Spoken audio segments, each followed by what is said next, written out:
Hello बच्चों, good evening. आज का छोटा सा टॉपिक है स्टोमेटल मूवमेंट, या ऐसे को कह सकते हैं mechanism of opening and closing of stomata. बहुत क्वेश्चन पूछा जाता है इंटर में, तो आज हम उसको बहुत इजीली से डिस्कस करते हैं। आसानी से समझिएगा, बस ध्यान लगा के बैठिएगा। तो देखो, सबसे पहले हमें इस मैकेनिज्म समझने के लिए स्टोमेटा जानने के लिए जरूरी होता है कि आखिर स्टोमेटा होता क्या है। तो सबसे पहले हम स्टोमेटा के बारे में पढ़ते हैं। ये फिगर है हमारा स्टोमेटा का। ओके, तो देखिए इसमें क्या क्या होता है। हमारा ये जो होता है सब्सिडियरी सेल होती है।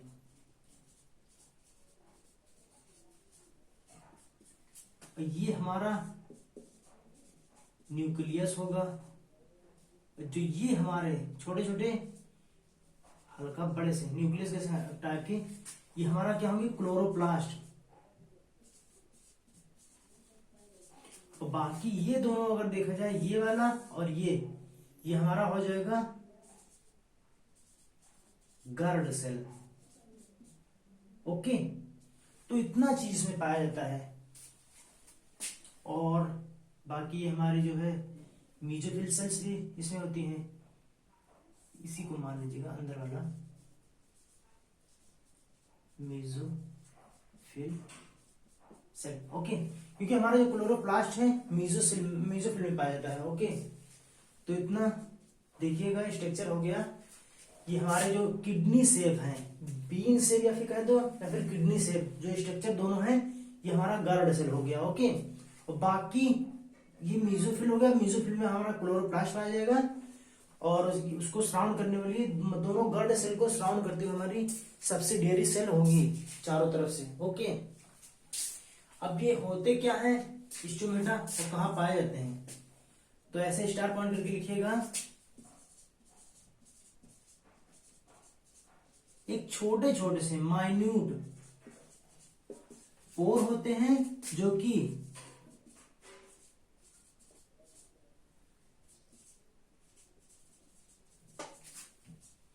पाए जाते हैं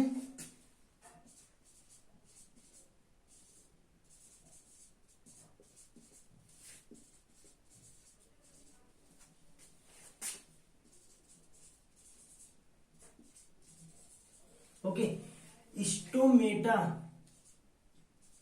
are minute pore which are present in कर लीजिएगा lower end upper surface of leaf के नीचे। मान लो कोई लीफ है ये हमारी।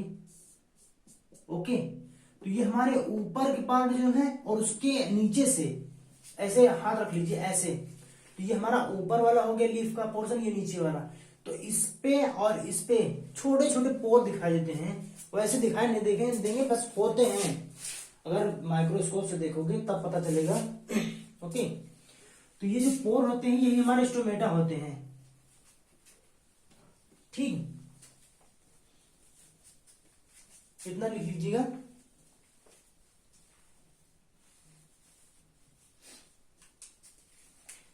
और एक पॉइंट और नीचे डाल लीजिएगा।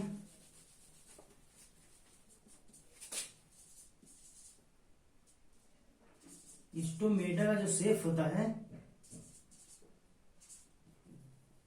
शेप ऑफ स्टोमेटा लिख, बीन शेप कह सकते हो, ऑब्लिक करके किडनी। Okay, kidney shape. मतलब दो है, एक ये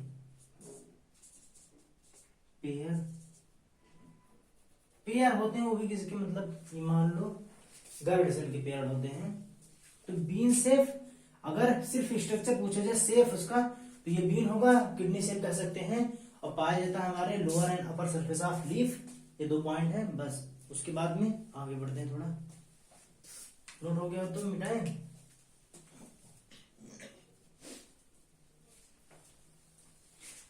चलो एक स्टेप आगे बढ़ते हैं। ये जो हमारा स्टोमेटा, इसके खुलने और बंद होने की प्रक्रिया जो हम पढ़ रहे हैं, या फिर डिपेंड किस पे करती है, तो लिखिएगा द ओपनिंग ऑफ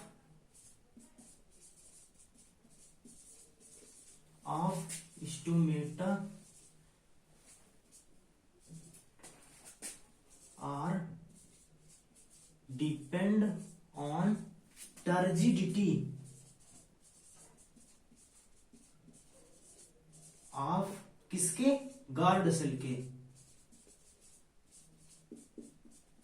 ओके, हमारा जो ओपनिंग एंड क्लोजिंग है, मतलब ओपनिंग एंड क्लोजिंग कर लीजिएगा, closing of stomata are depend on the turgidity of guard cell.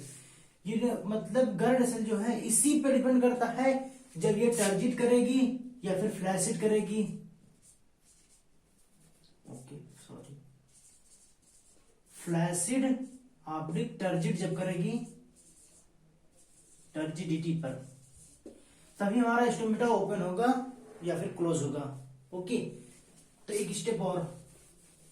अब देखो कब स्टोमेटा हमारा खुलता है, कब बंद होता है। ओके, तो यहां से कैसे पॉइंट कर लेगा, when the guard cell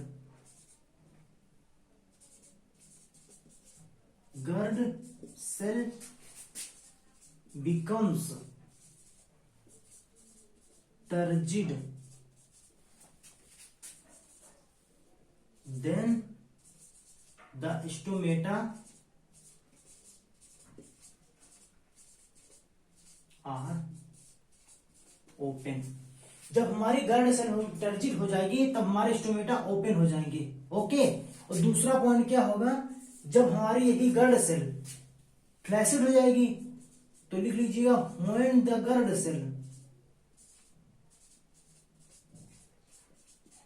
sales becomes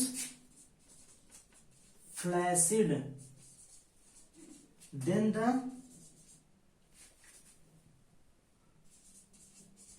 stomata are close। Okay, ये दोनों पॉइंट बहुत इंपॉर्टेंट हैं, एक एक स्टेप आगे बढ़ते चल रहे हैं, तो ध्यान से पढ़िएगा। जब हमारी ये गार्ड सेल होगी टर्जिड, तब हमारा स्टोमेटा ओपन हो जाएगा, और यही गार्ड सेल जब हमारी हो जाएगी फ्लैसिड, तो हमारा स्टोमेटा क्लोज हो जाएगा। ओके, बस ये पॉइंट, गार्ड सेल टर्जिड है, stomata open, guard cell flaccid है, स्टोमेटा क्लोज। ओके,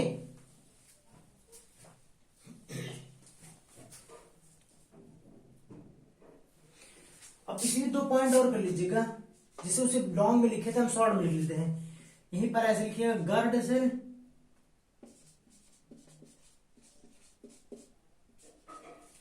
अगर हमारी टर्जिड है, देन स्टोमेटा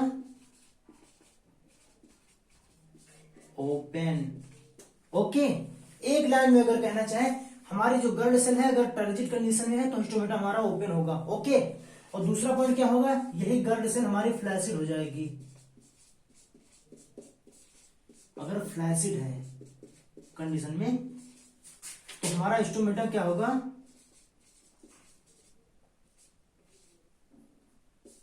क्लोज। ओके, ये दो पॉइंट है, चाहे उसे लिखो चाहे इससे, दोनों सेम बात है, बस ये याद करने के लिए बहुत आसान तरीका है। ठीक, अब आगे बढ़ते हैं। ये मैकेनिज्म जो है, mechanism of opening and closing of stomata, इसके लिए दो थ्योरी हमें पढ़नी पड़ती है। बहुत छोटी छोटी है, बहुत इजी है, तो दोनों एक एक करके पढ़ते हैं। तो यहां लिखिएगा, द मैकेनिज्म ऑफ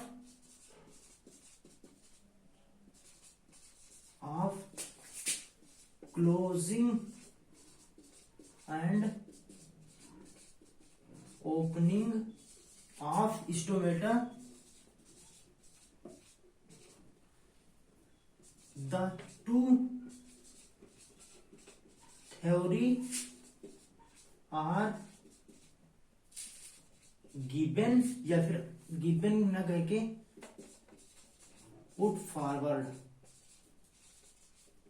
ओके, कितनी थ्योरी पढ़नी है हमें, सॉरी यहां टू थ्योरी हो जाएगा।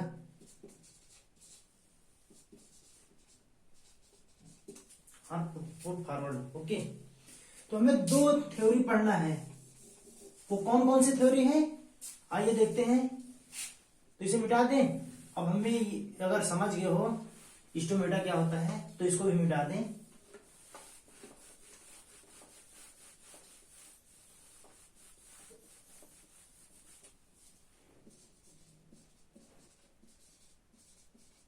ओके, तो दोनों थ्योरी क्या है एक एक करके। एक पहली थ्योरी है स्टार्च शुगर कन्वर्जन।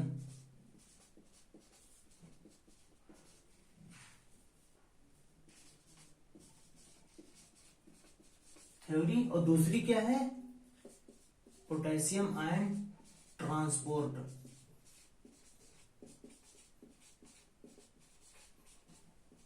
थ्योरी। अब देखो इसी में अगर चाहो देखना चाहो तो अभी ही ऐसे देख लीजिएगा, इस थ्योरी को किसने दिया था और इस थ्योरी को किसने दिया था। तो हमारी जो starch and sugar conversion theory है वो दी गई थी सायरे, एक साइंटिस्ट थे सायरे, इन्होंने दी थी। और जो ये है पोटेशियम आयन ट्रांसपोर्ट थ्योरी, ये हमारे एक साइंटिस्ट थे लेविट।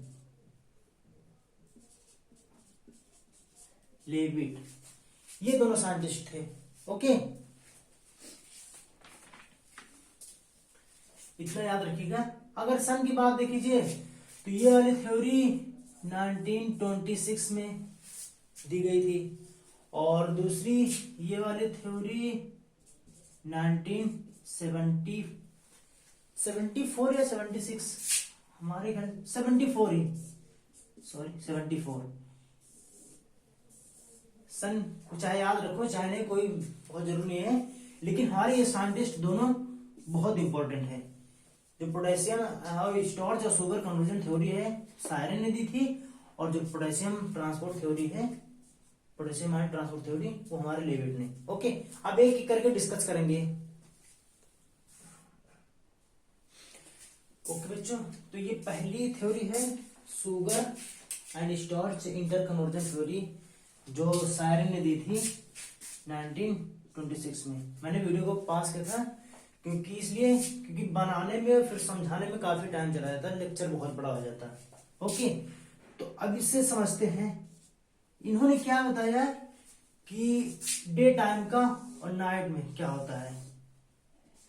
तो दोनों को एक एक करके इन्होंने जब कहा कि देखो लाइट के प्रेजेंस में हमारा क्या होगा, स्टोमेटा ओपन रहता है। सब लोग जानते हैं कि जब हमारा सनलाइट मिलती है पौधों को तो फोटोसिंथेसिस करते हैं, और फोटोसिंथेसिस करने के लिए लाइट होना चाहिए, उसके साथ वाटर एंड CO2। ओके, इतना होता है फोटोसिंथेसिस में। तो इन्होंने जब बताया कि लाइट में फोटोसिंथेसिस होगी तब हमारा कार्बन डाइऑक्साइड का कंसंट्रेशन घट जाएगा। ओके, फोटोसिंथेसिस में क्या होगा, CO2 की रिक्वायरमेंट हो रही है वाटर की, तो जाहिर सी बात है दोनों मिलके कुछ ना कुछ बनाएंगे। ओके, तो जब इसका कंसंट्रेशन घट रहा है तो पीएच बढ़ेगा। ये देखो जो पीएच हमारा होता है इनवर्सली होता है CO2 के, ऐसे लिख लीजिएगा इसमें। पीएच जब हमारा बढ़ रहा है तो CO2 घट रहा है, या फिर ऐसा कह सकते हैं CO2 का कंसंट्रेशन जब घटेगा तो हमारे पीएच की वैल्यू बढ़ जा रही है। जब पीएच हमारा बढ़ जा रहा है तो देखो स्टार्च जो है वो कन्वर्ट हो जा रहा है शुगर में, स्टार्च हमारा कन्वर्ट हो जा रहा है शुगर में। उसके बाद क्या होगा, डीपीडी ऑफ सेल का डिफ्यूजन प्रेशर डिफिसिट, तो वो क्या होगा, इंक्रीज कर जाएगा। तो इंक्रीज क्या होगा, तो एंड ऑस्मोसिस करवाएगा। जब डिफ्यूजन प्रेशर बढ़ेगा, डिफ्यूजन प्रेशर ऑफ डिफिसिट, तो क्या होगा, एंड ऑस्मोसिस होगा। एंड ऑस्मोसिस होने के बाद क्या होगा, गर्ड सेल्स टर्जिट हो जाएंगी, और टर्जिट होगी तो हम पहले ही बताते जब गर्ड सेल टर्जिट हो जा रही है तो हमारे जो स्टोमेटा है वो खुल जाएंगे। ओके, तो स्टोमेटा ओपन हो जा रहा है, ये हमारी डे की प्रोसेस है। अब डे, यही नाइट में इसका अपोजिट हो जाएगा।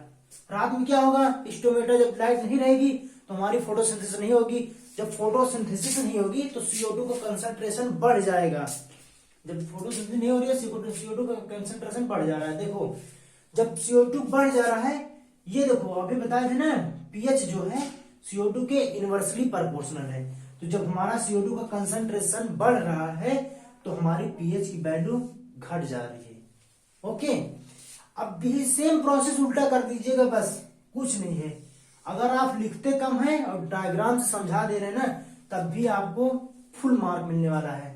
ओके, हमारा जब पीएच देखो घट गया, CO2 का कंसंट्रेशन बढ़ा, तो जो ये शुगर बना था, अभी तक स्टार्च कन्वर्ट हो रहा था शुगर में, अब हमारा शुगर जो है कन्वर्ट हो रहा है स्टार्च में। ओके, सेम रिवर्स प्रोसेस हो रहा है, इसका उल्टा अपोजिट हो जा रहा है।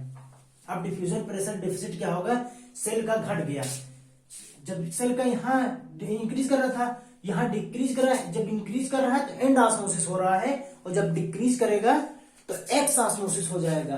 तो एक्स ऑस्मोसिस हो जाएगा, क्या होगा, जो गर्ड सेल है हमारी फ्लैसिड हो जाएगी। यहाँ पर गर्ड सेल जो रही टर्जिट हो जा रही थी, तो जब गर्ड सेल हमारी फ्लैसिड हो गई तो स्टोमेटा हमारा क्लोज हो जाएगा।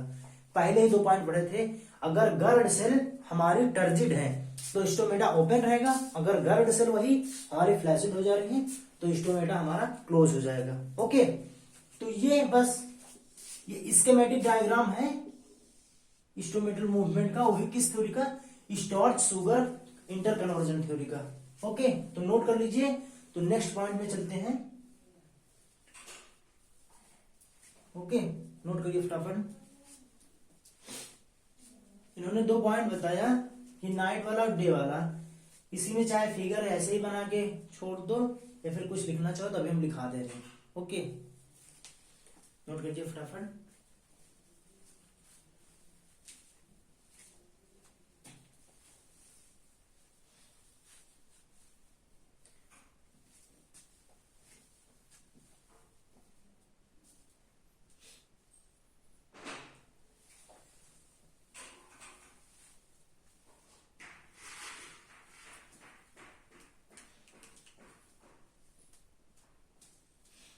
चलिए ठीक, मिटाते हैं। इसमें 2 पॉइंट है, और ये भी थ्योरी कुछ ज्यादा नहीं चली थी, इसको भी डिस्कार्ड कर दिया गया था। वो भी किस लिए, अभी बता रहे रीजन। अब देखिए 2 पॉइंट इसमें इन्होंने डे और नाइट का बताया था। ओके, तो इन्हें कहा इन नाइट में क्या होगा, जो हमारा शुगर है, शुगर कह सकते हैं, शुगर सॉरी, नाइट में क्या था, नाइट में हमारा स्टार्च था। जो नाइट में स्टार्च है वो एक्युमुलेट हो रहा है, किसमें एक्युमुलेट हो रहा है, इन गर्ड सेल में, गर्ड सेल, बीच रिजल्ट,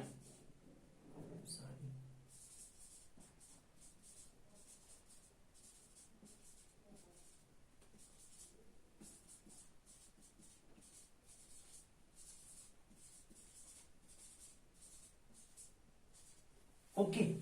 तो ये क्या है, नाइट में इन्होंने कहा जब स्टार्च एक्युमुलेट हो रहा है गर्ड सेल में, तो हम उसके परिणाम स्वरूप क्या होगा, क्लोजिंग ऑफ स्टोमेटा। यहाँ लास्ट वाला देखिए, यहाँ पर लिखे थे ना कि sugar converted into the starch, तो यही जो स्टार्च बना था हमारा, तो वो एक्युमुलेट हो जा रहा था गर्ड सेल में, जिसके परिणाम स्वरूप क्या हो रहा है, स्टोमेटा हमारा क्लोज हो जा रहा है। ओके, और दूसरा क्या बताए थे, अगर डे का देखें, इन्होंने कहा इन डे टाइम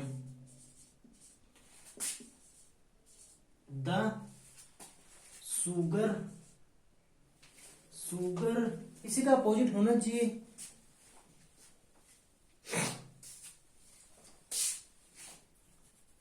एक मिनट। हाँ, तो इन डे टाइम क्या होगा, यही स्टार्च हमारा कन्वर्ट हो जाएगा किसमें,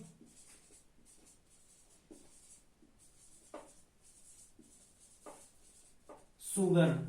तो जब शुगर होगा उसके परिणाम स्वरूप क्या होगा, हमारा जो स्टोमेटा है बिकम्स ओपन। ओके, अब देखो तीसरा पॉइंट, ये दोनों पॉइंट उन्होंने बताया सारे ने कि जब नाइट टाइम होगा तो स्टार्च का इक्विपमेंट होगा गर्ड सेल में, और जो हमारे स्टोमेटा है वो क्लोज हो जाएंगे, और सेम ही प्रोसेस स्टार्च जो है कन्वर्ट हो जाएगा शुगर में, तो हमारा स्टोमेटा ओपन हो जा रहा है। अब इनकी भी थ्योरी जो है फेल हो गई थी। This theory has been discarded.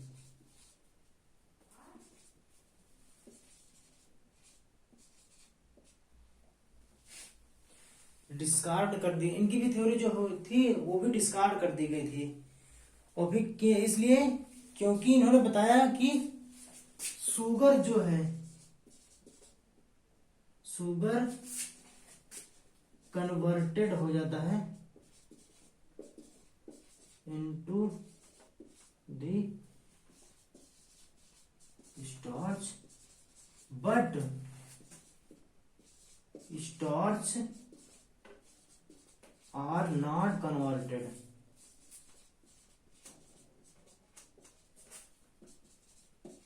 into, इसलिए फेल हो गई थी। इन्होंने इनकी थ्योरी से फेल हो गई थी क्योंकि देखो शुगर कन्वर्ट तो हो जा रहा है स्टार्च में, लेकिन जो स्टार्च होता है वो शुगर में कन्वर्ट नहीं हो पा रहा था। ओके, इसलिए इनकी थ्योरी को कुछ साइंटिस्टों ने मिलकर फेल कर दी। जो अगली थ्योरी आई वो था पोटेशियम आयन ट्रांसपोर्ट थ्योरी, वो मोस्ट एक्सेप्टेबल थ्योरी थी। ओके, तो दूसरा डिस्कस करते हैं, चलिए इसको मिटा देते हैं। तो दूसरी थ्योरी आइए डिस्कस करते हैं। ये दूसरी थी, पहली थ्योरी थी वो तो फेल हो गई थी, डिस्कार्ड कर दिया गया था। ये हमारे थ्योरी जो है most acceptable theory of opening and closing of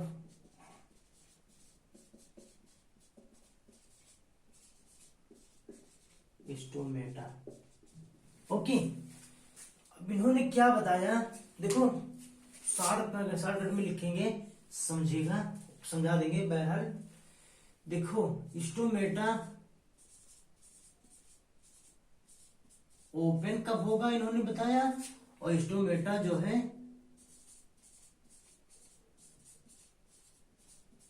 close कब होगा। देखिए बस दो ही लाइन में समझ लीजिएगा आराम से, बहुत आसान पॉइंट है।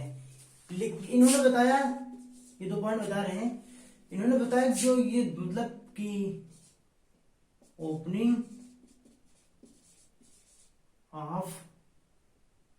And closing of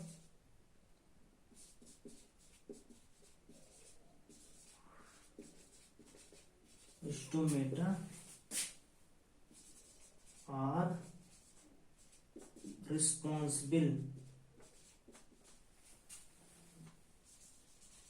for potassium ion transport.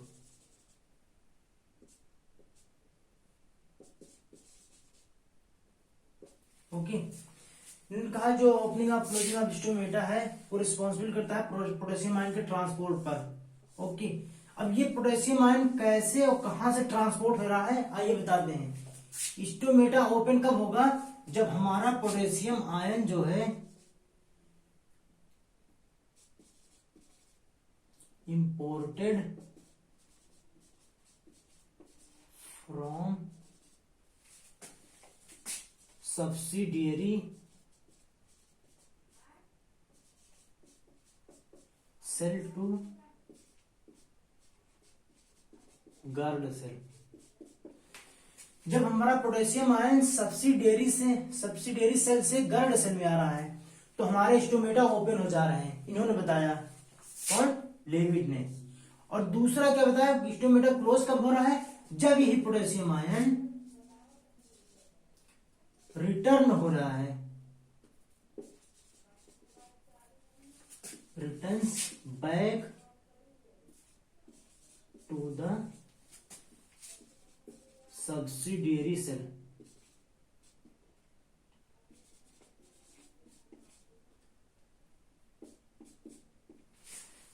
देखिए जब पोटेशियम आयन सब्सिडियरी सेल से हमारा गर्ड सेल में आ जा रहा है तो हमारे स्टोमेटा ओपन हो जा रहे हैं, और यही पोटेशियम आयन हमारा जब यहाँ सब्सिडियरी गर्ड सेल से दोबारा फिर से सब्सिडियरी सेल में चला आ रहा है तो स्टोमेटा ओपन हो जा रहा है। यानी कि इसका कूद कर गर्ड सेल में जाना और फिर गर्ड सेल से इसका कूद के सब्सिडियरी सेल में आना है, बस इतना ही रिस्पॉन्सिबल होता है स्टोमेटा कब ओपन होगा कब क्लोज। ओके, तो दोनों पॉइंट देख लीजिएगा।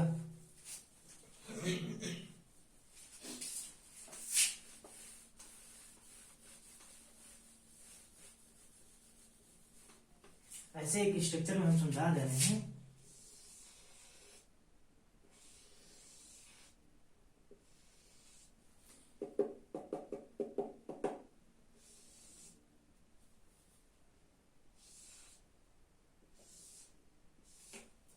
अब जो स्टोमेटा बनाए थे समझो उसी का स्ट्रक्चर है।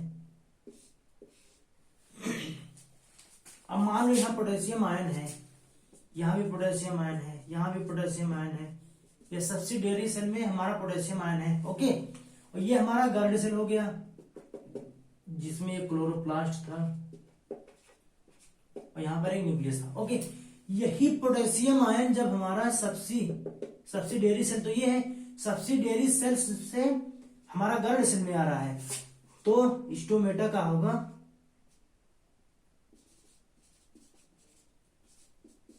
हमारे ओपन हो जा रहे हैं। ओके, अब यही जब यहां पोटेशियम आयन पहुंच गया तो यहीं से जब ये जंप करके फिर से अपने सब्सिडियरी सेल में चला जा रहा मेन पोजीशन में, तो हमारा क्या होगा ये प्रोसेस, तो स्टोमेटा क्या होगा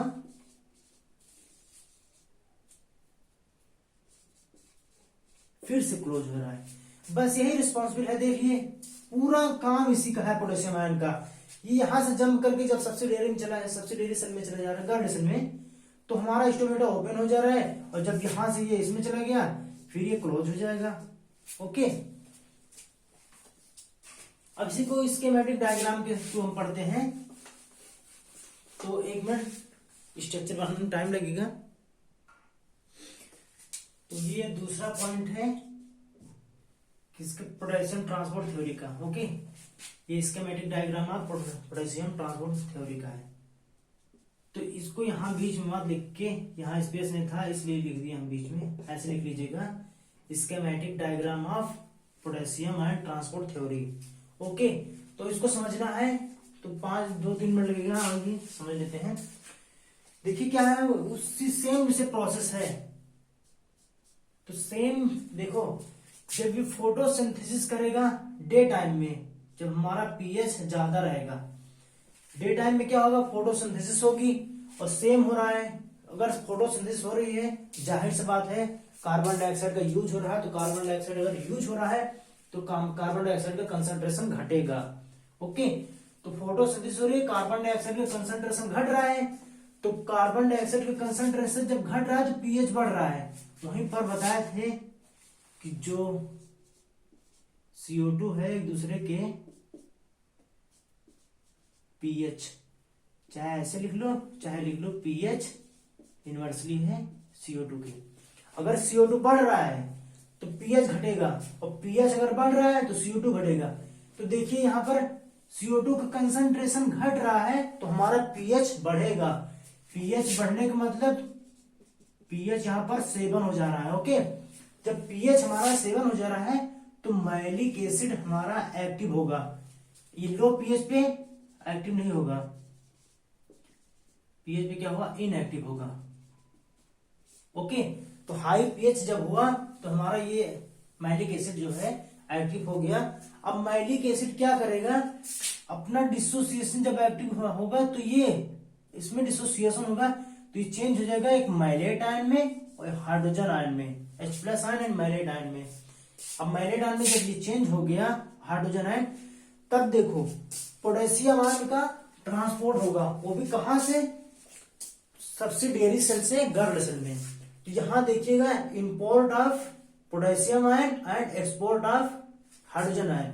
हमारा सब्सिडियरी सेल से जो ये बनाए थे ऐसे, यहां से पोटेशियम आयन तो हमारा यहां पर जा रहा है। ओके, और इसके बदले यहां से हमारा H+ आयन आ रहा है गर्ड सेल से, तो उसी को बता रहे हैं तो import of potassium ion and export of hydrogen ion. Okay, अब जब यहाँ पर हाइड्रोजन आयन का एक्सपोर्ट हो रहा है और पोटेशियम आयन का इंपोर्ट, तो हमारा diffusion pressure deficit of cell क्या होगा, वो बढ़ जाएगा।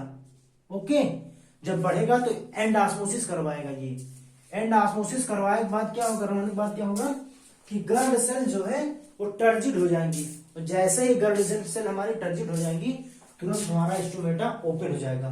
ओके, तो इतना हुआ, ये डे मतलब दिन वाला प्रोसेस था। अब रात में क्या होगा, रात में क्या होगा, हमारा फोटोसिंथेसिस नहीं होगा। जब फोटोसिंथेसिस नहीं होगा तो ये जो कार्बन डाइऑक्साइड है ये कहां से यूज होगा, या फिर कहीं इसका यूज होगा नहीं, इकट्ठा होता रहेगा। इकट्ठा होगा जब ये इसका कंसंट्रेशन बढ़ेगा, तो यहाँ इसका कंसंट्रेशन देखिए हाई है, हाई कंसंट्रेशन ऑफ CO2। जब फोटोसिंथेसिस नहीं हो रही है CO2 का कंसंट्रेशन बढ़ जा रहा है। जब CO2 बढ़ रहा है तो हमारा pH घट जाएगा। यहां सेम देखिएगा जो बताए थे। ओके, इतना याद रखिएगा, जब हमारा CO2 कंसंट्रेशन बढ़ जा रहा है तो जाहिर सी बात है pH घट जाएगा, और pH घटने का मतलब pH यहाँ पर 5 हो जा रहा है।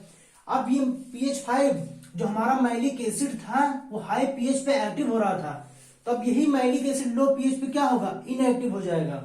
जब इनएक्टिव हो जाएगा, ये हमारा मैलिक एसिड चेंज नहीं होगा मैलिट आयन और H+ आयन में, तब क्या होगा, जो यही हमारा इंपोर्ट होता है पोटेशियम आयन, एक्सपोर्ट होता है हाइड्रोजन आयन, तो यही फिर से रिटर्न बैक होंगे। तो यहां देखिएगा इंपोर्ट हो रहा है हाइड्रोजन आयन का, कहां से, गर्ड सेल से सब्सिडियरी सेल में। ओके, नहीं सॉरी, ये हो रहा है सब्सिडियरी सेल से गर्ड सेल में इंपोर्ट हो रहा है, और पोटेशियम आयन का एक्सपोर्ट हो रहा है कहां, गर्ड सेल में। ओके, तो जब इंपोर्ट होगा H+ आयन, एक्सपोर्ट होगा पोटेशियम आयन, तो हमारा डिफ्यूजन प्रेशर ऑफ डिफिसिट क्या हो जा रहा है, घट जा रहा है। यहां पर था बढ़ जा रहा था, यहां पर है घट जा रहा है। जब हमारा डिफ्यूजन प्रेशर डिफिसिट घट जाएगा तो हमारी सेल्स जो है एक्स ऑस्मोसिस करेगी। एक्स ऑस्मोसिस जब करेगी तो हमारे जाहिर सी बात है गर्ड सेल जहां यहां टर्जिट हो जा रही थी, यहां एक स्टेप और बढ़ा लीजिएगा, एक्स ऑस्मोसिस जब होगा तो यहां पर गर्ड सेल्स बिकम्स फ्लैसिड। ओके, जब हमारी एक्स ऑस्मोसिस सेल्स कर रही हैं तो गर्ड सेल हमारी फ्लैसिड हो जाएंगी, और फ्लैसिड हो जाएंगी तो स्टोमेटा हमारा क्लोज हो जाएगा। ओके, बस इतना सा प्रोसेस था। अगर पूछा जा रहा है एग्जाम में पोटेशियम आयन या फिर एक एक करके पूछा जाएगा तो सिर्फ स्कीमेटिक डायग्राम बना दीजिएगा, बस थोड़ा बहुत लिख दीजिएगा, आराम से कह पूरा का पूरा नंबर मिलेगा, एक नंबर नहीं कटेगा। ओके, समझ में आ गए हो? तो चलिए ऐसे ऐसे नेक्स्ट छोटे छोटे टॉपिक हम पढ़ाएंगे। ओके, थैंक यू बच्चों।